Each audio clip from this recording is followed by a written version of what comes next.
के हुन्छ कसले पो भन्न सक्छ तिम्रो जीवन के छ र सोच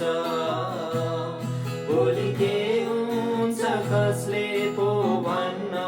सक्छ भोलिका लागि मनमा घमण्ड नगर हाम्रो जीवन फुल जस्तो फैलिहाल्छ एकमा सत्य ईश्वरलाई चिन सत्य यीशुको तिमी उपासक बन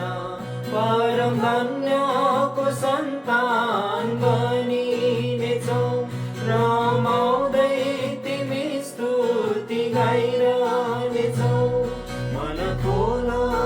पापूर्ण आज मन खोल पापूर्ण आज प्रभु येशूलाई स्वीकार गर